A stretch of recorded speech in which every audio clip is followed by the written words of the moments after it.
हरिः ॐ श्रीगुरुभ्यो नमः। हरिः ॐ ब्रह्मानन्दं परमसुखदं केवलं ज्ञानमूर्तिं द्वन्द्वातीतं गगनसदृशं तत्त्वमस्यादिलक्ष्यम् एकं नित्यं विमलमचलं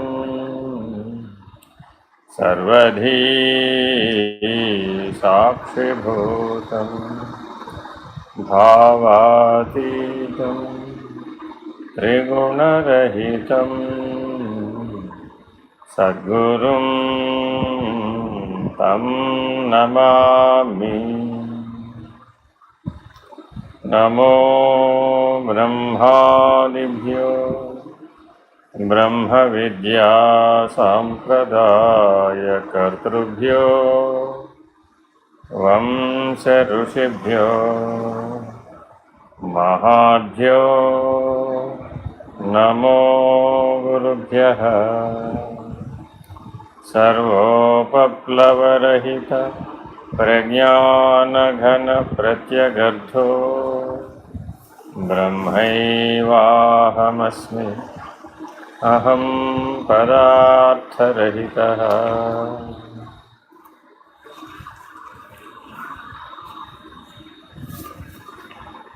सदाशिवसमारम्भां व्यासशङ्करमध्यमाम् अस्मदाचार्यपर्यन्तां वन्दे गुरुपरम्पराम्। हरिः ॐ श्रीगुरुभ्यो नमः। हरिः ॐ ఎరుకను కలలోపల నేనరుదించితి మీరలట్ల అరుదించితిరి.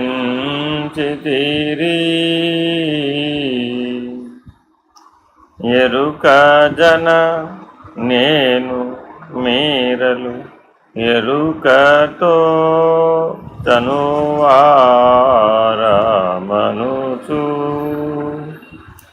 ఎరిగేటి కొరకు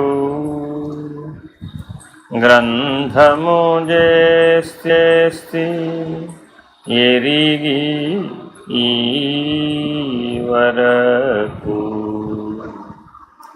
గురుబోధంచను మేల్క నరులారా చేకుంటే ఎరుకనే కల జోలి ఎరిగున్న నిల్వదన్ చెరిగేటి కొరకు గ్రంథము చేసి ఎరిగి ఈ వరకు. ఎరుక అను కలలోపల నేనరుదించితి మీరలట్ల అరుదించితిరి. ఈ ఎరుక జన నేను మీరలు ఎరుకతో చనువారమనుచు ఎరిగేటి కొరకు గ్రంథము చేసి ఎరిగి ఈ వరకు గురుబోధంచను మేల్క నరులార చేకొంటే ఎరుక అనే కల జోలి ఎరిగున్న నిల్వదంచు ఎరిగేటి కొరకు గ్రంథము చేసి ఎరిగి ఈ వరకు అనే పద విభజనతో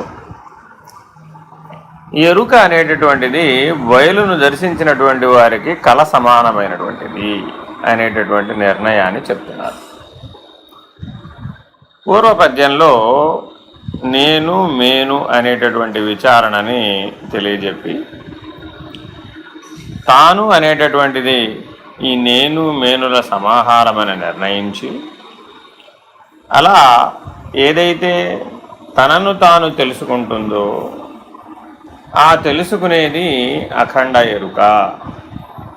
ఈ అఖండ ఎరుక బయలునందు లేదు, అంతరిక్షమునందు లేదు, వ్యోమమునందు లేదు, పరమునందు లేదు. సర్వకాలమందు ఉన్నది బయలు, లేనిది ఎరుక అనేటటువంటి నిర్ణయాన్ని స్పష్టంగా చెప్పే ప్రయత్నం చేస్తున్నారు ఈ కథాపద్యంలో. ఎరుకను కలలోపల నేనరుదెంచితి. మేను అంటే జీవతనువులు 4 కలిపి మేను, ఈశ్వర తనువులు 4 కలిపితే నేను. కాబట్టి మొదట వచ్చిన వారు ఎవరయ్యా అంటే ఎరుక నుంచి నేను అనేటటువంటి దివ్యాహం, ఈశ్వరీయమైన నేను, బ్రహ్మమనడి నేను, ఆత్మ అనడి నేను. ఇది సర్వాధిష్టానమై బ్రహ్మాండ సాక్షి అయి మొట్టమొదట సౌర కుటుంబము వంటి బ్రహ్మాండం ఏర్పడింది. ఆ సంకల్పము చేత ఏర్పడినటువంటి బ్రహ్మాండం అంతా కూడా నేను. అట్టి బ్రహ్మాండమనడి నేను తనను తాను మరల మేను స్థాయి వరకు అష్టవిధ ప్రకృతులుగా దిగి వచ్చింది. అంటే పంచభూతములు, మనసు, బుద్ధి, అహంకారము అనేటటువంటి 8 అంశాలను ప్రకృతిగా మార్పు చేసింది. ఆ బ్రహ్మము నుంచి ఏర్పడినటువంటి అష్టవిధములైనటువంటి ప్రకృతి పిండాండములను, జీవ సృష్టిని, చతుర్విధ సృష్టిని అంటే ఉద్భిజములు, స్వేదజములు, అండజములు, జరాయుజములు అనేటటువంటి 4 రకములైనటువంటి సృష్టిని చేపట్టి మీరలట్లా అరుదెంచితిరి. నేననే బ్రహ్మాండం ఎట్లా వచ్చిందో సంకల్పవశాత్తు, అలాగే సర్వజీవులు కూడా సంకల్పవశాత్తే వచ్చినాయి. ఇదే అంశాన్ని బ్రహ్మజ్ఞానావళి మాల చెప్తాను. ఘటకుడ్యాదికం సర్వం మృత్తికా మాత్రమేవ చ తద్వద్బ్రహ్మ జగత్సర్వం ఇది వేదాంతడిండిమః. ఒకే బ్రహ్మము అనేకముగా తోచుచున్నది, అంతేగాని అనేకము కాలేదు. ఈ అనేకముగా తోచుచున్న జగజ్జీవేశ్వర త్రయమంతా ఏకముగానున్న బ్రహ్మమే. మేను మేను మేను అని విశ్వ తైజస ప్రాజ్ఞ ప్రత్యేగాత్మలుగా తోచుచున్న సమస్తము కూడా విరాట్ హిరణ్య గర్భ వ్యాకృత పరమాత్మలనడి సమిష్టి రూపమైనటువంటి బ్రహ్మమునందు అంశీభూతమై ఉన్నది. సమిష్టి అందు వ్యష్టి అంశీభూతమై ఉన్నది. అది ఘటమన్నను, గోడ అన్నను, కొండ అన్న, గోడ అన్న మృత్తికతో తయారు చేయబడినప్పుడు నామరూప ఆకార నటన వ్యవహార భేదములే తప్ప వస్తుభేదం ఇంచుకైనను లేదని వస్తు నిశ్చయ జ్ఞానము బ్రహ్మమును నిర్ణయించుతున్నది. కనుక ఏ సంకల్పము చేతైతే ఆది యందు బ్రహ్మముద్భవించెనో అట్టి బ్రహ్మమే సర్వకారణమీశ్వరం నిటలాంతరాళ విహారకం అని దక్షిణామూర్తి స్తోత్రం చెప్తుంది. అటువంటి బ్రహ్మము మీరలట్లా అరుదెంచితిరి. సకల జీవరాశి స్థావర జంగమాత్మకమైనటువంటి సృష్టి ఆధార ఆధేయముగా అరుదెంచితి, తనకు తాను అరుదెంచినది. ఈ ఎరుకజన అంటే ఈ సంకల్పం ఏదైతే సర్వాధారముగా ఉన్నదో అట్టి సంకల్పము నిస్సంకల్పము నిర్వికల్పము అయినప్పుడు సహజ నిర్వికల్ప సమాధినిష్ఠులైనటువంటి వారలకు నేను మీరలు ఎరుకతో చనువారమనుచు. ఏ ఎరుకైతే నేనుకి మేనుకి ఆధారంగా ఉందో, బ్రహ్మాండమునకు పిండాండమునకు ఆధారముగా ఉన్నదో, అఖండ ఎరుకగా ఉన్నదో, పిండమునందలియహము పిండము పిండమునందలియహము, బ్రహ్మాండము బ్రహ్మాండమునందలియహము, ఈ నాలుగింటి చేరుక కూడి అఖండంబవు ఎరుక గదరా మాయన్న అనేటటువంటి నిర్ణయం, ఆ ఎరుక అనేటటువంటి నిర్ణయం ఎప్పుడైతే బయలును కననే లేకుండా పోయింది. ఎట్లా అయ్యా అంటే, మేలుకొన్నవాడికి కళ ఎట్లా లేకుండా పోయిందో అనేటటువంటి ఉపమానాన్ని చెప్పారు. అలా ఎరిగినటువంటి వారందరూ, అఖండ ఎరుక పద్ధతిగా ఎరిగిన వారందరూ పరమును కాంచగనే, బయలును కాంచగనే, వ్యోమమును ఎరుగగనే తమకు తామే లేనివారమగుచు, ఎరిగిటి ఎరుక లేనిదగుచు, ఏ స్థితి అయితే బయలు స్థితి ఎందు ఉన్నదో అట్టిది ఎరిగి, ఆ ఎరిగిన దానిని నీకు ఎరిగించదాని కొరకు గ్రంథము చేయవలసి వచ్చింది. తనకు తాను లేకుండా పోయినటువంటి వారికి ఏ గ్రంథాలతోనూ, ఏ శాస్త్రములతోనూ, ఏ ఆవరణలతోనూ, ఏ ఉనికితోనూ, ఏ వ్యవహారముతోనూ, ఏ వ్యాఖ్యతోనూ పని లేనటువంటి వారై ఉన్నప్పటికీ తాము పొందినటువంటి ఈ లేని ఎరుక స్థితిని నీకు తెలియజెప్పడానికి, ఎరుకతో ఉన్నవారికి ఎరుక ఎట్లా లేదో చెప్పటం కొరకు గ్రంథం చేయబడింది. కాబట్టి బయలును దర్శించినటువంటి గురుబోధతో మేలుకొన్నటువంటి వారు ఎవరైతే ఉన్నారో అటువంటి నరులు, ఆ నరులారా చేకొని, అంటే ఈ గురుబోధ అనేటటువంటి దీపాన్ని చేత ధరించి ఎరుకనే కళ జోలి, ఎరుకనే కళ లేకుండా చేసుకున్నట్లయితే, ఎట్లా అంటే బయలును దర్శిస్తే కానీ ఎరుక విడవదు. అట్లా బయలును దర్శించినటువంటి వారికి ఎరుక అనేటటువంటి కళ నిలవకుండా పోయింది. అలా ఎలా అయితే గురువు బోధ వల్ల గురువు గారికి పోయిందో, అదే గురు శిష్య ఐక్యతా పద్ధతి ద్వారా గురువు యొక్క సహజ నిర్వికల్ప సమాధినిష్టతో సమావిష్టమైనటువంటి శిష్యుడు కూడా గురువు హృదయాంతర్గతముగా అట్టి సహజ నిర్వికల్ప సమాధినిష్టను అందుకున్నవాడై ఉన్నది ఉన్నది ఉన్నది అంటూ వచ్చినటువంటి ఏ ఎరుకైతే ఉన్నదో, ఏ అధిష్టాన ఆశ్రయ పద్ధతి అయితే ఉందో, అటువంటి అధిష్టాన ఆశ్రయ పద్ధతి లేదు లేదు లేదు లేదంటూ లేనిది నాయితి నాయితి నాయితి నాయితి నేతి నేతి నేతి అనేటటువంటి మహావాక్యం ద్వారా, అవాంతర వాక్యం ద్వారా మహావాక్య నిరసన చేసి, చతుర్విధ ముక్తులు కూడా అఖండ ఎరుకలోనివే కానీ బయలునందు లేనివి, ఇవి నేను మేను మధ్య కలిగినవే తప్ప నేను మేనులు లేనటువంటి బయలులో ఇవి ఏవి లేనివి అని లేని ఎరుక పద్ధతిగా నిరసించేటటువంటి పద్ధతిని సవిస్తరముగా స్పష్టముగా అష్టతను నిరసన నిర్ణయాన్ని, షోడశావస్థల నిరసన నిర్ణయాన్ని, చైతన్యతను నిరసనాన్ని, అలా షోడశి ద్వారా 16 కళలని,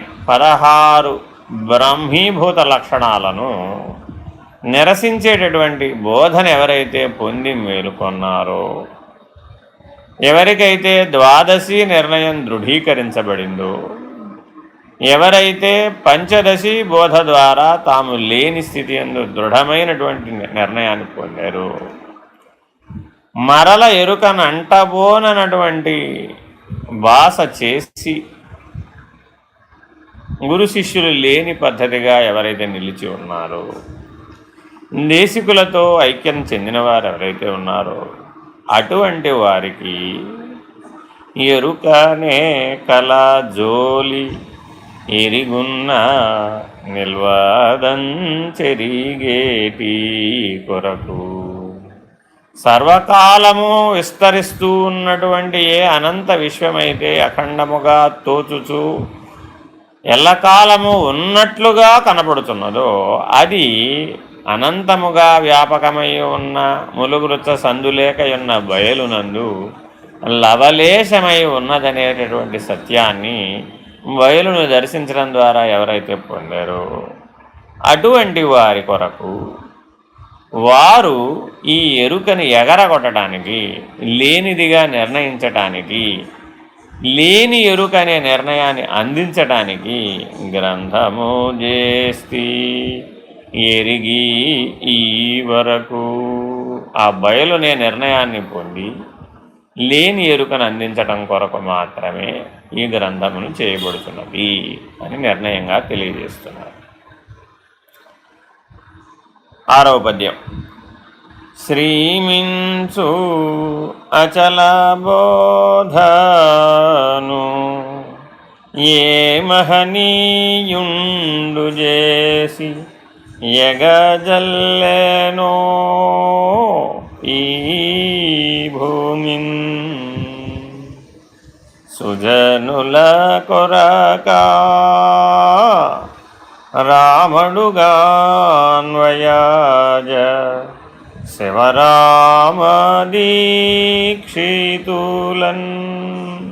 తలచి అపారావ్ గుణతతులన్ ప్రేమతో పొగడి నే భూమి నిర్జరు పరశురామ సీతారామ స్వామికి మృక్కి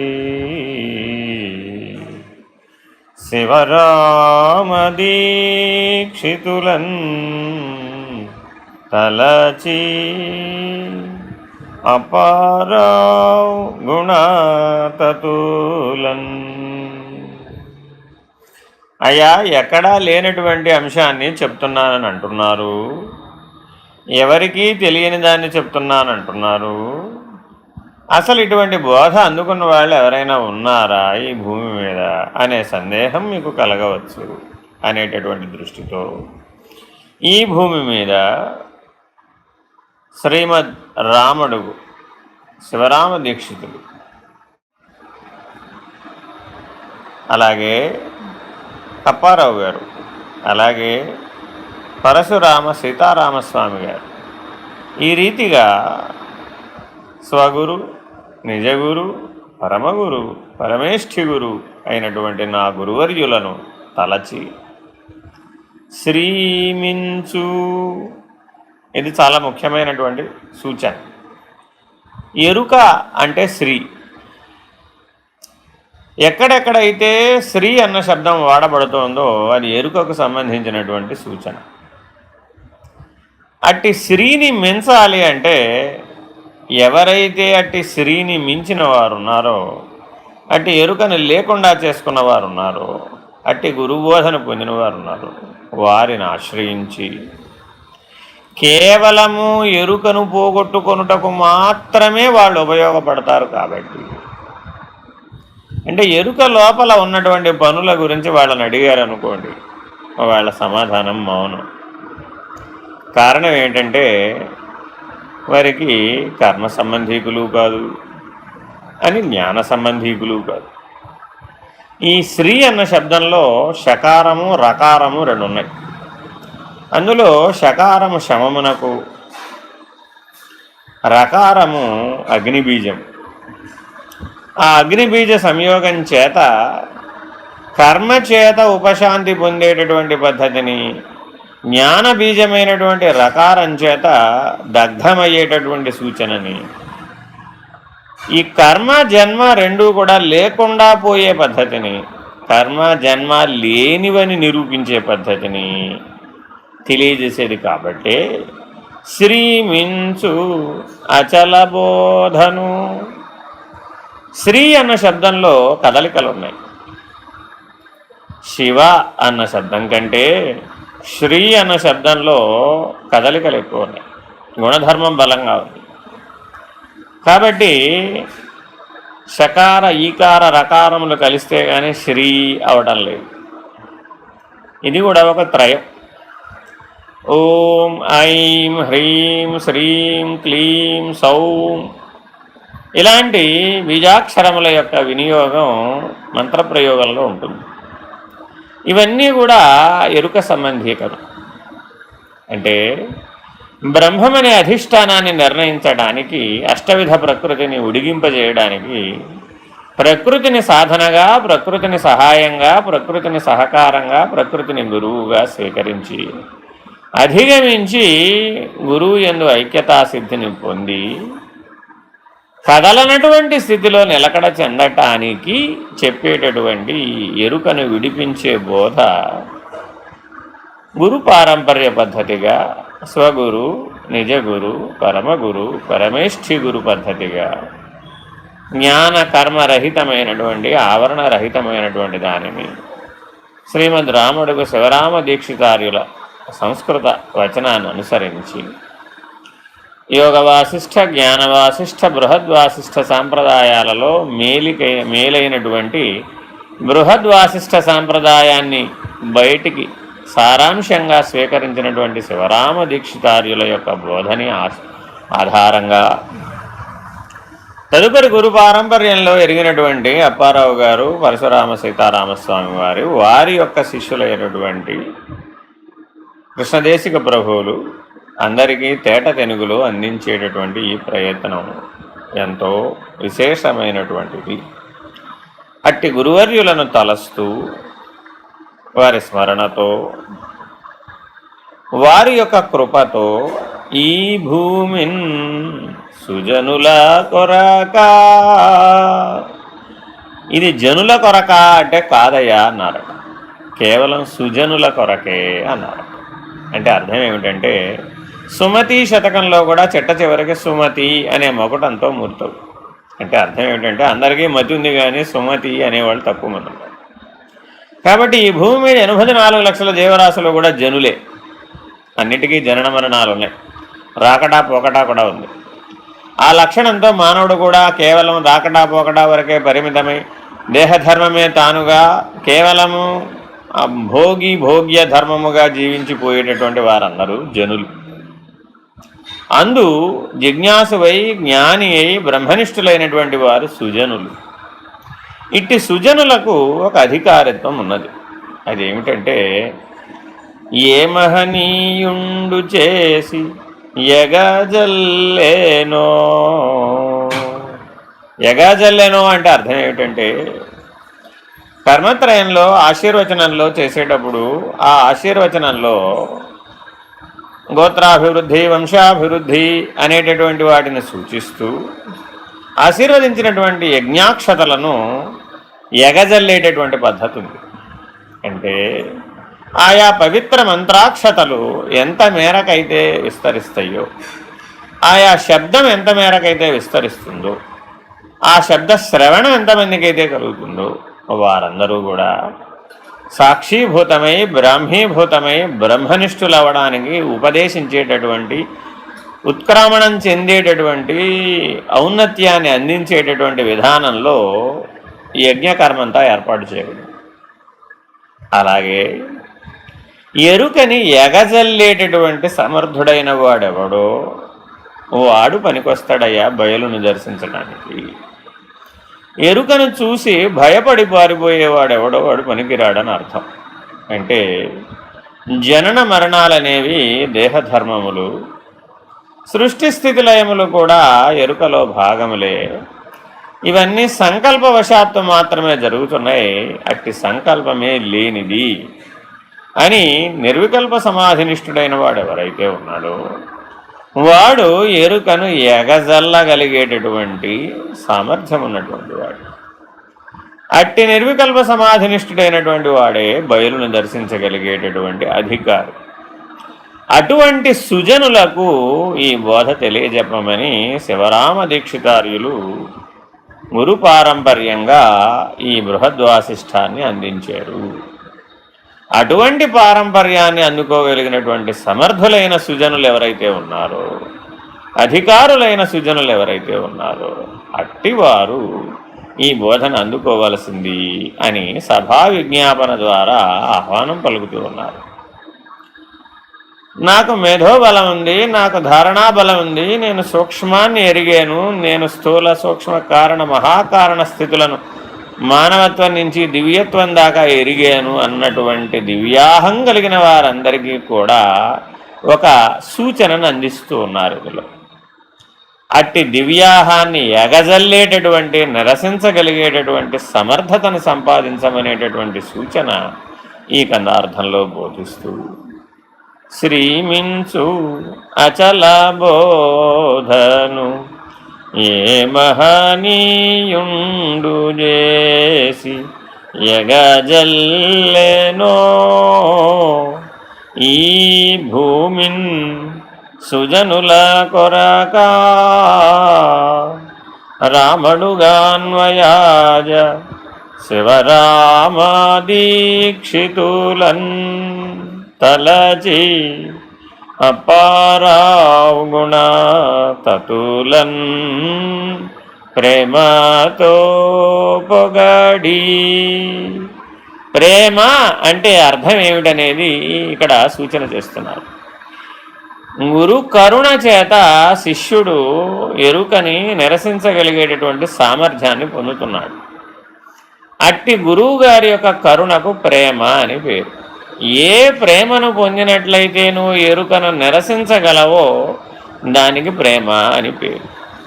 అదే దేహాత్మభావ పరిధిలో చూస్తే రాగద్వేషాలతో కూడినటువంటి, అనురాగంతో కూడినటువంటి, పాత్రోచిత ధర్మాలతో కూడినటువంటి, మమకార అహంకారాలతో కూడినటువంటి తల్లి, బిడ్డ, భార్య, భర్త సంబంధ బాంధవ్యాలతో కూడినటువంటి సమస్తము కూడా చిన్న నిద్రలోనే పోయేటటువంటి తాత్కాలికమైనటువంటి కళ వంటివి. వాటి కొరకు వగచేటటువంటి వాడు, వాటి కొరకు ఏడ్చేటటువంటి వాడు ఆత్మనిష్టకే అధికారి కావడం లేదు కదా. వాటిని అధిగమించినటువంటి వాడు ఎవడైతే ఉన్నాడో, ద్వంద్వాలను అధిగమించిన వాడు ఎవడైతే ఉన్నాడో, రాగద్వేషాలను అధిగమించిన సాక్షి ఎవడైతే ఉన్నాడో, అట్టి ఆత్మనిష్ఠుడు బ్రహ్మానుసంధానం చేత బ్రహ్మనిష్ఠుడవుతున్నాడు. కానీ బ్రహ్మనిష్టలో కూడా ఈ ప్రేమ అనే శబ్దానికి అధికారిత్వం లేదట. అందువలనే పరమాత్మ యొక్క కరుణకు ప్రేమ అని పేరు, పరమేష్ఠి గురువు యొక్క కరుణకు ప్రేమ అని పేరు, పురుషోత్తముని యొక్క కరుణకు ప్రేమ అని పేరు. అట్టి పరబ్రహ్మము శ్రీకృష్ణుడు. అట్టి శ్రీకృష్ణుడు తన అవతారమందంతటా ఇట్టి ప్రేమతత్వము చేతనే లోకోపకారమునకు, లోకోత్తరమైనకు, సమస్త భూమండలము నిలిచి ఉన్నంతకాలము కూడా తన బోధ నిలబడి ఉండేటట్లుగా తన జీవన విశేషాలని ప్రేమతత్వంతో అందించగలిగినటువంటి, ఆశ్రయించినటువంటి వారిని ఉద్ధరించగలిగినటువంటి బలాన్ని ఈ ప్రేమతత్వం ద్వారా అందించాడు. దీనికి ఒక ఉదాహరణ, మాతృమూర్తి శైశవావస్థలో ఉన్నటువంటి శిశువుని ఈ ప్రేమతత్వం ద్వారానే రక్షించగలిగేటటువంటి సామర్థ్యాన్ని పొందుతోంది. అవ్యాజమైనటువంటి కరుణ ఆవిడలో పనిచేస్తుంది. ఈ శైశవావస్థ యందు శిశువును కాపాడడానికి ఆవిడలో 64,000 మంది వశిన్యాది దేవతలు మాతృకాగణము పరివేష్టి ఉంచి ఉండడం చేత గర్భవాసంలో ఉన్న 9 నెలలు, శైశవావస్థలో ఉన్నటువంటి 3 నెలలు, ఈ సంవత్సర కాలము ఆ మాతృదేవత జగజ్జననికి ప్రతిరూపంగా నిలబడుతుంది. అట్టి ప్రేమను ఆవిడను ఆవేశిస్తుంది.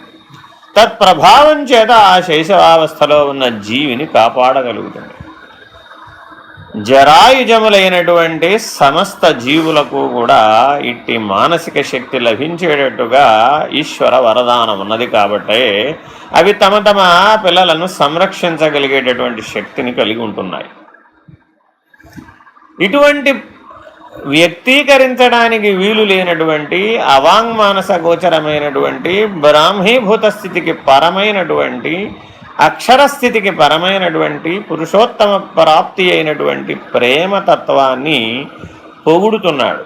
కారణం ఏమిటంటే పరమేష్ఠి గురు కరుణ ఈ ప్రేమతత్వం. కాబట్టి చాలామందికి బంధానుగతమైనటువంటి ప్రేమను, అనురాగాన్ని మాత్రమే చవిచూచి అటువంటి అనురాగాన్ని జ్ఞాని ఇవ్వడం లేదు, గురువు ఇవ్వడం లేదు అనేటటువంటి నిరసనని, నిస్పృహని పొందుతూ ఉంటారు.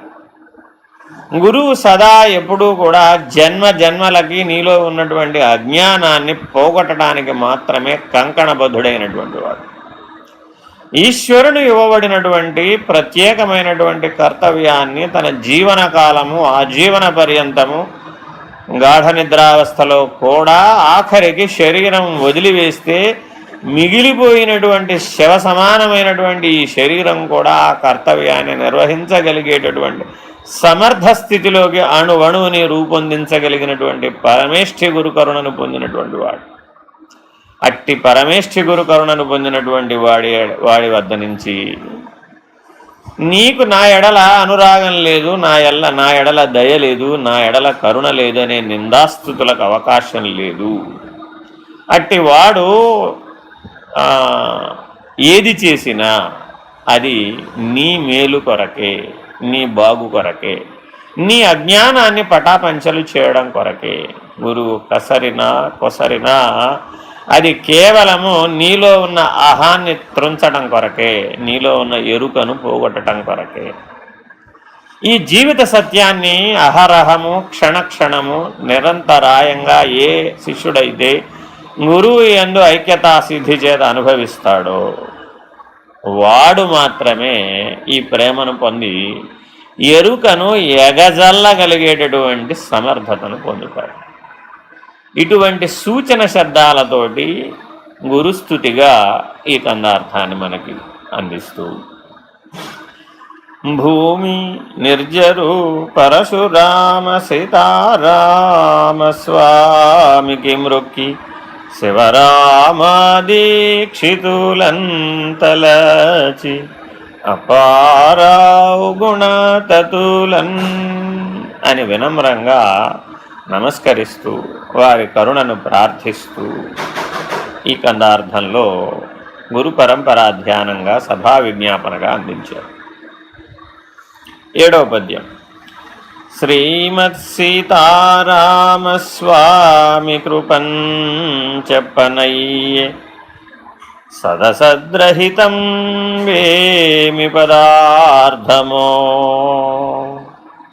దానిని ఈ మహి కందార్థములుగా ఇవి వినరయ్యా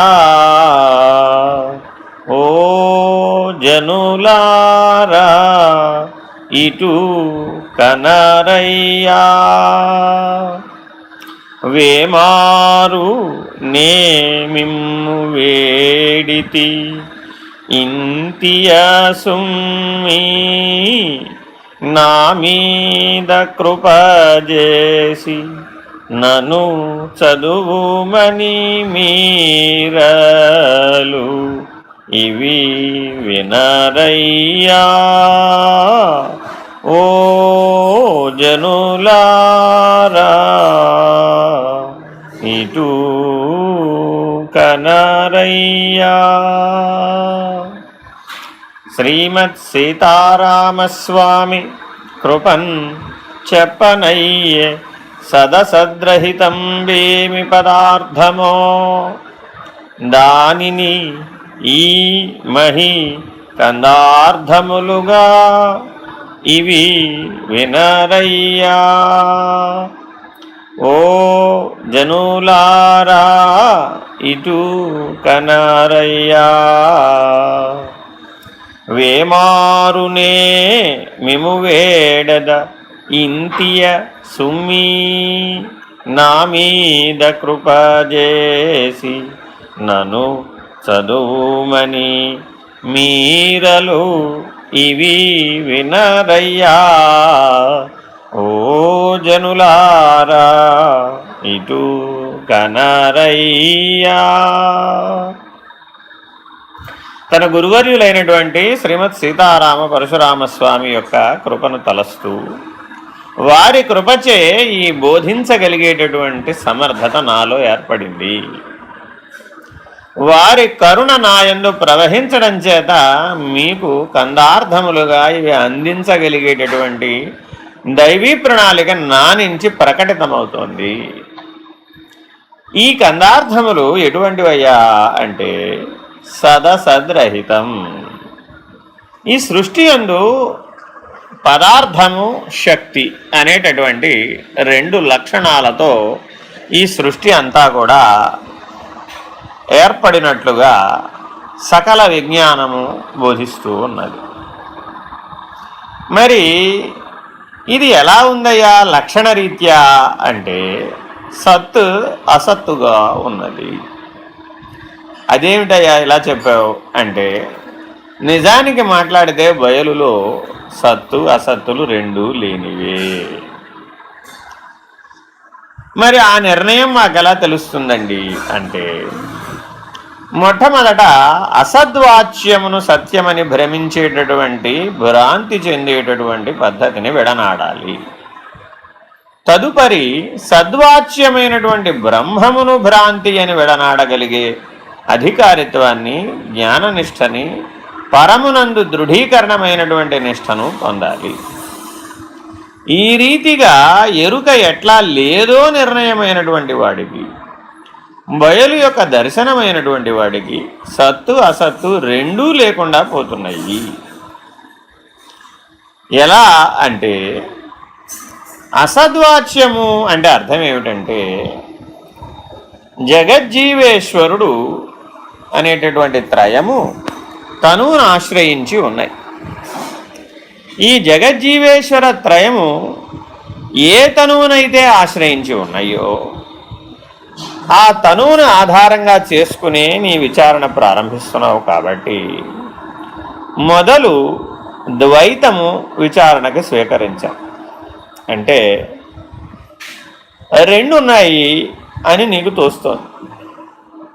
ఈ సృష్టి మొత్తం మీద ఏమిటయ్యా రెండుగా ఉన్నాయి అంటే నిత్య అనిత్యములు, ఆత్మ అనాత్మలు, కార్య కారణములు, సద సత్తులు, దృక్కు దృశ్యములు. ఇలా రెండుగా ఉన్నటువంటివి ఏవైతే ఉన్నాయో వాటిని జ్ఞాన బలం చేత విచారణ బలం చేత షట్ప్రమాణ సహితముగా ఆధార ఆధేయ పద్ధతిగా జడచేతన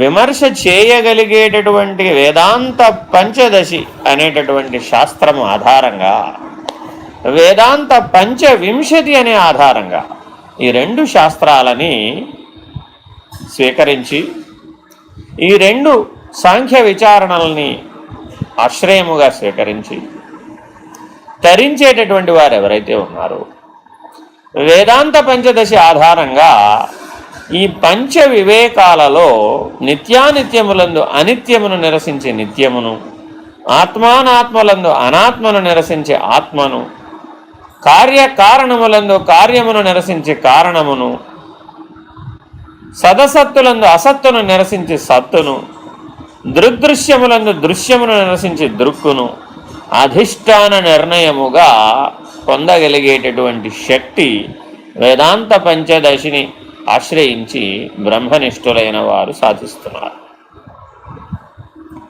ఇక వేదాంత పంచవింశతి ద్వారా ఈ సమస్తము అష్టతను నిర్ణయము, షోడశావస్థల నిర్ణయము, అష్టధను నిరసన, షోడశావస్థల నిరసన, జ్ఞానభూమికల నిరసన, ఇలాంటి నిరసించే పద్ధతిగా ద్వాదశి షోడశి పంచదశి బోధాంతర్గతముగా వేదాంత పంచవింశతి ద్వారా పరము నిర్ణయమవుతుంది, బయలు నిర్ణయమవుతుంది, వ్యోమము నిర్ణయమవుతుంది. ఇది సద్రహితంగా తీర్చిదిద్దుతుంది. వేదాంత పంచదశి అసద్రహితంగా తీర్చిదిద్దితే వేదాంత పంచవింశతి సద్రహితమైనటువంటి స్థితి ఎందు నిలబెడుతుంది. కాబట్టి ఈ రెండింటి యొక్క సారాంశాన్ని ఈ కందార్థాలలో ఈ రెండింటిలో బోధించబడిన సమస్త విచారణలను సమస్త ఉపమానాయందు ప్రవహించడం చేత ప్రకటితమవడం చేత బోధా పద్ధతిగా గ్రంథముగా కందార్థములుగా ఓ జనులారా ఇవి వినరయ్యా ఇటు కనరయ్యా అని ఎంతో ప్రేమతో అందించే ప్రయత్నం చేస్తున్నారు భాగవత కృష్ణ దేశిక ప్రభువు. పైగా ఏమంటున్నారు? వేమారునే మిమ్ము వేడి దింతియ సుమ్మి అంటున్నారు. సాధారణంగా భగవంతుణ్ణి బాగా పిలవాలి అంటే సహస్రనామంతో అర్చిస్తామంట. ఏమయ్యా ఇవాళ భగవంతుడితో నువ్వు బాగా సంబంధ బాంధవ్యం ఏర్పరచుకున్నావా అని ఎవరైనా అడగాలి అంటే నాయన ఇవాళ సహస్రనామార్చన చేసావా అని అడగాలి. అంటే ఆ సహస్రనామార్చన చేసే లోపల నీ హృదయంలో ఆ వికాసం వచ్చి, ఆ వివేకం వచ్చి, నీ హృదయం భక్తితో ఉప్పొంగి ఆ భావరూప ఐక్యతా సిద్ధిని ఆ ఈశ్వరుడితో నువ్వు పొందగలుగుతావు. అందుకొరకు సహస్రనామార్చన. ఆ తాదాత్మ్యత సిద్ధి యందు, ఆ భావ రూప ఐక్యతా సిద్ధి యందు, ఆ భక్తిభావమందు లయించినటువంటి హృదయ స్థితిలో ఈ సహస్రనామాలలో ఏదో ఒక నామం నిన్ను ఆకర్షించి నీ యందు ఆ లయింపజేసేటటువంటి స్థితిని దృఢంగా పట్టుకోవడానికి అది ఆధారభూతమై మరల సహస్రనామార్చన చేసేంత వరకు నిన్ను స్మరణగా వెంబడించి నీకు ఆ ఈశ్వరత్వాన్ని సహజంగా సిద్ధింపజేసేటటువంటి బలాన్ని అందించాలనే ఉద్దేశ్యంతో వేమారు వేడటము అనేటటువంటి సహస్రనామార్చనని చెప్తున్నారు. కానీ ఇక్కడ గురువుగారు శిష్యుణ్ణి వేమారు వేడుతున్నాడట. నిజానికి అన్ని చోట్ల భక్తుడు భగవంతుణ్ణి వేడతాడు, శిష్యుడు గురువుని వేడతాడు. కానీ ఏ సత్శిష్యుడైతే ఉన్నాడో, ఏ నిజ శిష్యుడైతే ఉన్నాడో, ఏ సుజనుడైతే ఉన్నాడో, దాని కొరకు పుట్టినవాడెవడైతే ఉన్నాడో వట్టివాడు గనక దొరికినప్పుడు గురువు 1000 సార్లైనా సరే ఆ శిష్యుడిని మేల్కొలిపి దృఢీకరిస్తాడు అనేటటువంటి ఆశీర్వచనాన్ని ఈ గ్రంథార్థంలో తెలియజెప్తున్నారు. ఏమయ్యా నీకు ఒకసారి చెప్తే తెలీదా అని చాలామంది అంటూ ఉంటారు. మన రోజువారీ జీవితంలో కూడా ఎన్నిసార్లు చెప్పాలి నీకు అని అంటూ ఉంటారు. కానీ విశేషమైనటువంటి రహస్యమైనటువంటి అతి రహస్యమైనటువంటి గుహ్యాద్గుహ్యతమం చేదం అని చెప్పబడిన రాజవిద్య రాజగుహ్య యోగమునకు సంబంధించినటువంటి ఈ పరాత్పరం సంబంధించినటువంటి బోధను 1000 మారులైనా వేడి చెప్తాను, వేడ్కగా చెప్తాను అంటున్నారు. కారణం ఏమిటంటే ఆ దేశికునకు ఎరుక పిల్లలాటల పోలికై ఉన్నది. ఆయనకి ఇది వేడ్క, ఇది లీల. అట్టి పరమేష్ఠి గురువునకు పరమాత్మకు ఎరుక సంబంధించినదంతా కేవలము లీలా మాత్రమే. 18 రోజులలో 18 అక్షోహిణీల సేనని, యాదవ సమూహాన్ని, సమస్తము కురువంశాన్ని యుగసంధిలో ఒకరు కూడా మిగలకుండా ఆఖరికి తన అవతార పరిసమాప్తితో సర్వం సహా మొత్తాన్ని లేకుండా చేసినటువంటి పరమాత్మ కేవలము లీలగా చేశానన్నాడు. ఈ పని మొత్తాన్ని నా అవతార ప్రకటన ద్వారా, నా అవతార లీలగా ఈ యుగసంధి యందు ఈ సమస్తము నిర్వహించబడుతున్నది నాచే అని విశ్వరూప సందర్శన యోగంలో జరగబోయే దాన్ని ముందుగానే అర్జునుడికి చూపించి తాను పరమాత్మననేటటువంటి నిర్ణయాన్ని అర్జునుడిలో స్థిరంగా నిలబెట్టాడు. ఈ రీతిగా ఏ లీల అయితే ఉన్నదో అట్టి లీల ఈ ఎరుకని ఎగజల్లగలిగేటటువంటి సామర్థ్యాన్ని ఇవ్వగలిగే గురు కరుణ కూడా అట్టి లీలయే. అటువంటి గురు కరుణను పొందినటువంటి నిజ శిష్యుడు సత్శిష్యుడు మాత్రమే ఈ వేమారు వేడేటటువంటి వేడ్కని నిజంగా అందిపుచ్చుకోగలుగుతాడు. అటువంటి ఉల్లమును, అటువంటి హృదయ వికాసాన్ని కలిగి ఉండాలి. అంటే మాంసపిండమైనటువంటి హృదయము నుంచి మంత్రపిండమైనటువంటి హృదయ స్థానమునకు బ్రహ్మాండ ఆధారభూతమైనటువంటి అష్టదళ పద్మ హృదయ స్థానమునకు ఎదగవలసినటువంటి అవసరం ఉన్నది అనే సూచన, ఆశీర్వచనం ఇందులో ఉన్నాయి. సహస్రార కమలమందున్నటువంటి 1000 దళములలో, సహస్ర దళములలో వేమారు ఓంకార శబ్దమును అనుదినము ఎవరైతే అర్చిస్తూ ఉంటారో వాళ్ళు మాత్రమే ఈ నిజ గురు కరుణను పొందగలుగుతున్నారు. సహస్రార మండల అంతర్గతమైనటువంటి గురువుని ఓంకార వాచ్యుడైనటువంటి గురువుని నిశ్శబ్ద బ్రహ్మముగా ఉపాసించేటటువంటి సత్శిష్యుడు ఎవరైతే ఉన్నారో, గురుపుత్రుడు ఎవరైతే ఉన్నారో అతడు మాత్రమే బ్రహ్మరంధ్ర స్థానమందున్నటువంటి భూమ మధ్యమందున్నటువంటి అష్టదళ పద్మహృదయ స్థానమునకు చేరగలిగి మండలత్రయములను అధిగమించి అఖండ ఎరుకను ఎగజల్లగలిగేటటువంటి సామర్థ్యాన్ని పొందుతున్నాడు. ఈ వేమారు వెనక చాలా సూచన ఉన్నది, చాలా సాధన ఉన్నది. సహస్రారమందు కుంభించగలిగేటటువంటి, నిలుపగలిగేటటువంటి, రేచించగలిగేటటువంటి, కుంభించగలిగేటటువంటి సామర్థ్యాన్ని పొందాలి అనేటటువంటి సూచన ఉన్నది ఇందులో. అందువలనే వేమారునే మిమ్ము వేడెద ఇంతియ సుమ్మి, ఆయన అష్టదళ పద్మహృదయ స్థానమందున్న దుద్దు మధ్యలో ఉన్నటువంటి, బిందు మధ్య స్థానమందున్నటువంటి అణుస్వరూపమైనటువంటి పరమాత్మ స్థానమందున్నటువంటి పరమేష్ఠి గురువు పురుషోత్తముడు ప్రతి ఒక్క దళమునందు సహస్రారమందు ఓంకార ఉపాసన చేయబడుతున్న ప్రతిసారి ఇది లేనిది, ఇది లేనిది, ఇది లేనిది అనేటటువంటి నీకు బోధిస్తున్నారు, సూచిస్తున్నారు అనేటటువంటిది వేమారు వేడుట. ఇట్టి గ్రాహ్యతను పొందినటువంటి వారు ఎవరైతే ఉన్నారో, ఇట్టి దర్శనాన్ని ఎవరైతే పొందిన వారు ఎవరైతే ఉన్నారో, ఇట్టి సామర్థ్యాన్ని ఎవరైతే పొందిన వారు ఉన్నారో వారికి ఈ పిండ బ్రహ్మాండములు గడ్డిపోచ. సీతమ్మ రావణాసురుడు తన గురించి గొప్పలు చెప్పుకుంటే అంతా విని ఒక గడ్డిపోచ తీసి ఎదురుకుండా పెట్టిందట. ఆయన 80,000 సంవత్సరాలలో తాను సాధించినటువంటివన్నీ ఏకరువు పెట్టాడు సీతమ్మ ముందు.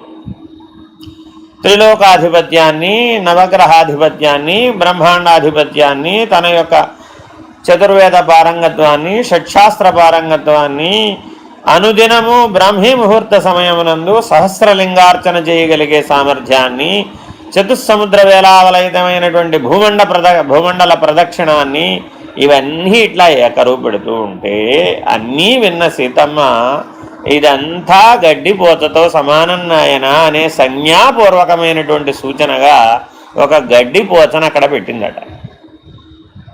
ఎందువల్లయ్యా అంటే ఇదంతా ఎరుక కదా అని చెప్తోంది అమ్మ జగజ్జనని. మరి మన జీవితంలో మనం సాధిస్తున్నటువంటి కొద్దిపాటి అంశాలకు నేననుట, మేననుట మరింత అజ్ఞానభూయిష్టమైనది కదా. ఇది పిల్లలాటల వంటిది కదా. కాబట్టి అనంత కోటి బ్రహ్మాండములను ఉత్పన్నం చేయుతున్నటువంటి మూలా ప్రకృతి పిల్లలాటల వలె, బంతులాటల వలె బ్రహ్మాండములను ఉత్పత్తి చేయుచున్నానంటున్నది. అట్టి మూలా ప్రకృతి అయినటువంటి అఖండ ఎరుకను ఎగజెమ్మగలిగేటటువంటి సామర్థ్యాన్ని తన యందు లీనము చేసుకొనడం ద్వారా నిజ శిష్యుడికి పరమగురు కరుణ చేత లభిస్తుంది, పరమేష్ఠి గురు కరుణ చేత లభిస్తుంది. అట్టి పరమేష్ఠి గురు కరుణను ఆశీర్వచనపూర్వకముగా అందుకోవాలనేటటువంటి సదసద్రహితమైనటువంటి స్థితిని పొందాలనేటటువంటి లక్ష్యార్థమైనటువంటి సూచనని ఈ కందార్థంలో అందిస్తూ హరి ఓం శ్రీ గురుభ్యో నమః. హరి ఓం. పూర్ణమద పూర్ణమిదం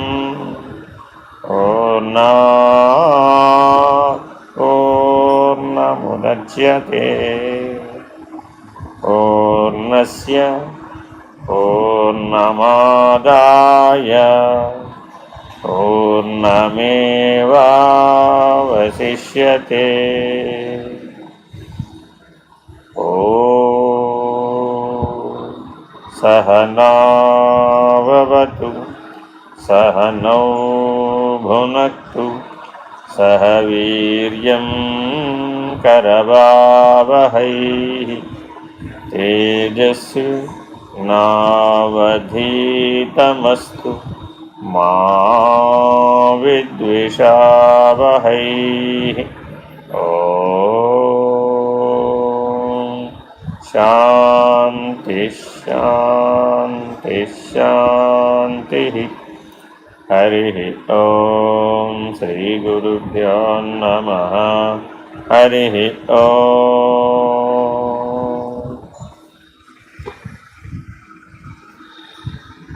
ఇది విద్యాసాగర్ వినటానికి వస్తుందా చదువుకోరా?